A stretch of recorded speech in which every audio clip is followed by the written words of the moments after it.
Pessoal, vamos falar hoje aqui sobre um aspecto muito pouco falado da compra e venda, que envolve a condição resolutiva expressa, tá?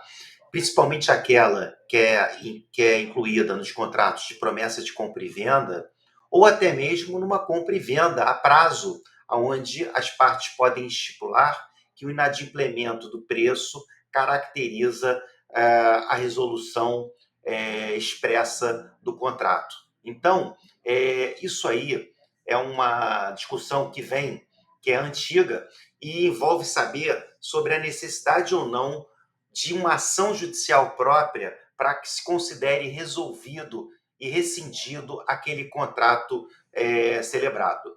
Então, o Código Civil prevê 2 artigos que tratam do tema, tá? Ele está lá no capítulo que trata da cláusula resolutiva nos contratos, e ele diz no 404 que a cláusula resolutiva expressa opera de pleno direito. A tácita depende de interpelação judicial. Ora, em seguida, o 475 diz que a parte lesada pelo inadimplemento pode pedir a resolução do contrato, ou seja, romper com aquele vínculo contratual que tinha com a outra parte, no caso de ocorrida a condição resolutiva expressa.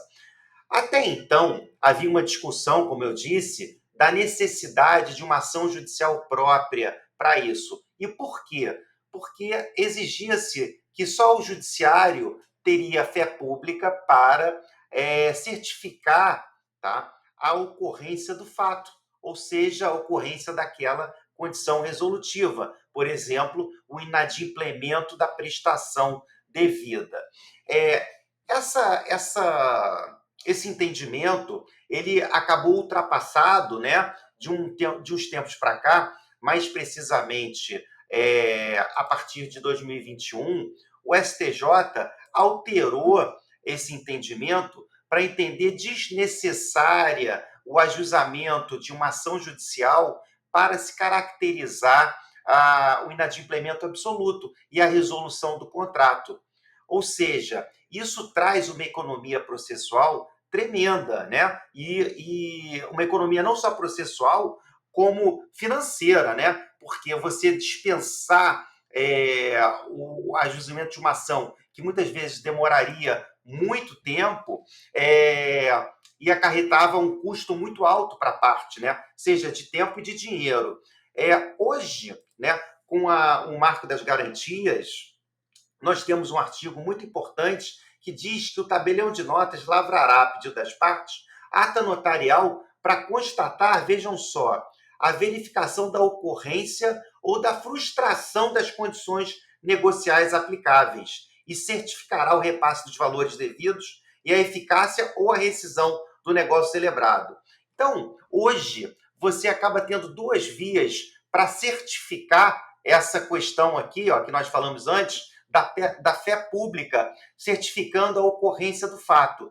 Tanto o tabelião de notas pode certificar aquele fato através de uma ata notarial, ou, no caso, o promitente comprador também poderá, diretamente no registro de imóveis. Então, vamos lá, voltando à hipótese, né? Você celebrou uma promessa de compra e venda, ou uma compra e venda com pagamento em prestações, tá, gente?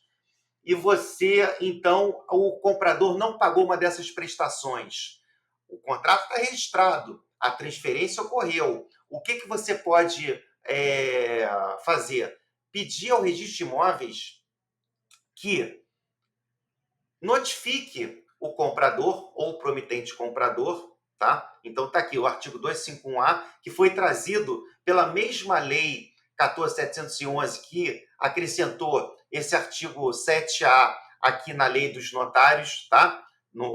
Dos notários, e diz o seguinte: em caso de falta de pagamento, o cancelamento do registro do compromisso de compra e venda será efetuado em conformidade com o disposto nesse artigo. Olha só, então, a falta de pagamento pode ser comprovada diretamente no registro de imóveis, através do 251A, mediante requerimento do promitente vendedor, para que o registrador determine a intimação pessoalmente do comprador para que ele satisfaça em 30 dias o pagamento da prestação devida, tá? Então, ele dá um prazo de 30 dias. O que vai ocorrer aí? Se não realizar o pagamento em 30 dias, né, o oficial registrador vai ter a certeza de que a condição não foi cumprida e aí ele vai poder, então, realizar, gente, o cancelamento do registro daquela promessa de compra e venda. Ele vai certificar, ó, o ocorrido. Qual é o ocorrido? O não pagamento.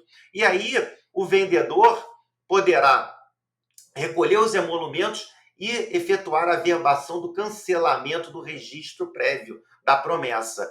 E é importante entender que isso se aplica também à compra e venda, tá? Porque você pode ter uma compra e venda a prazo, onde você estipulou que o pagamento ia ser feito em tantas prestações, só que existe uma condição resolutiva expressa, averbada, tem que estar averbada, tá? No contrato, senão aquele contrato de compra e venda ele é definitivo e você não tem como voltar atrás. Agora, se existe uma condição resolutiva expressa, aí sim, essa condição está averbada no registro de imóveis e o nosso Código de Normas, inclusive, prevê que você aplica esse mesmo procedimento no artigo 251A também ao cancelamento da compra e venda, aqui no artigo 1272 do Código de Normas da Corregedoria do Rio de Janeiro, tá? Isso é muito útil para os contratos de promessa e de compra e venda a prazo, e eu queria, então, deixar aqui essa dica para vocês, corretores, advogados e profissionais da área do direito, ok? Até a próxima.